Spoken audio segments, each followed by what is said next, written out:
Hello friends, কেমন আছো সকলে? আশা করি প্রত্যেকে খুব ভালো আছো। আজ আমাদের অঙ্কন ক্লাসের পঞ্চম পর্ব। বিগত 4টে ক্লাসে আমরা শিখেছি ছবি আঁকা শিখতে গেলে তার আগে যে সমস্ত ওয়ার্ম আপ আমাদের শেখা প্রয়োজন সেই সমস্ত ওয়ার্ম আপ। ছবি আঁকায় যে দুটি জিনিস বেশি প্রয়োজন সেই দুটি জিনিস হলো সরল রেখা এবং বক্ররেখা। যে কোনো ড্রয়িং এই দুটি চিত্রের ওপর বেস করেই তৈরি হয়। এটা হলো স্কেচ। এবার শেডিং কিভাবে হবে?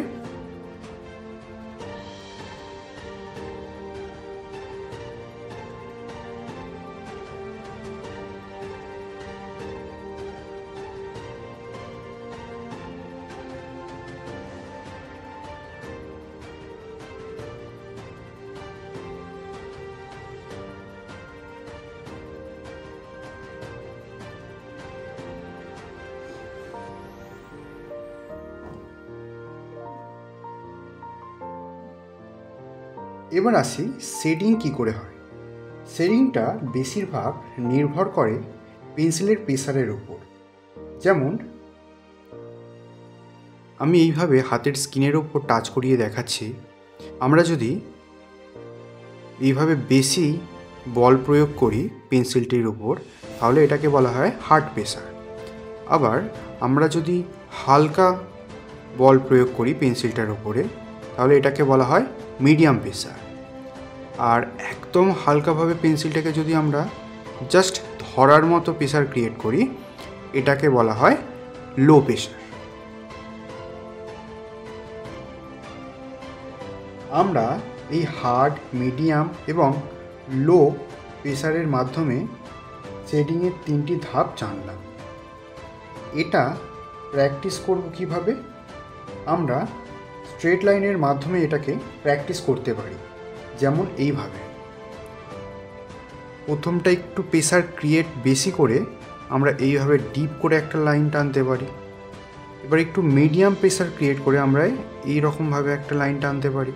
আবার একদম হালকা প্রেসার ক্রিয়েট করে আমরা এইভাবেও লাইনটা টানতে পারি। তাহলে বুঝতে পারছো, এটা হার্ড প্রেসার, এটা মিডিয়াম প্রেসার, এটা লো প্রেসার।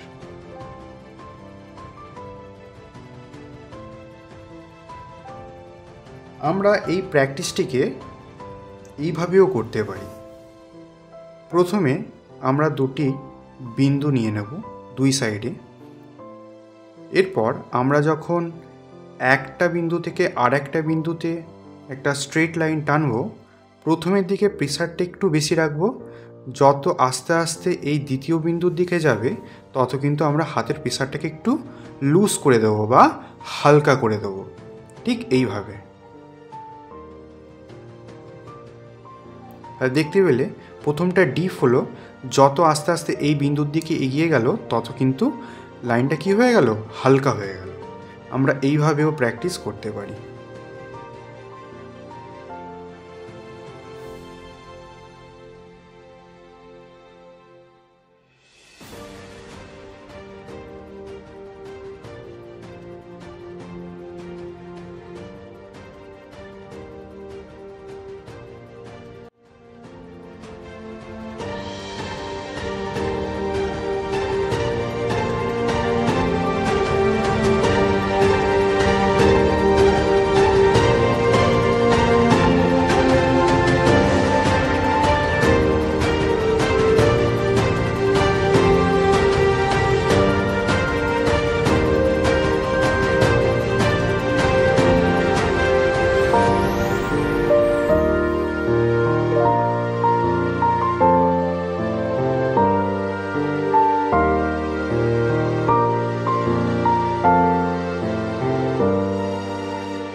সো আজকের ক্লাসটা এতটাই। দেখা হচ্ছে আর একটি নতুন ক্লাসে নিয়ে। ততক্ষণের জন্য টাটা।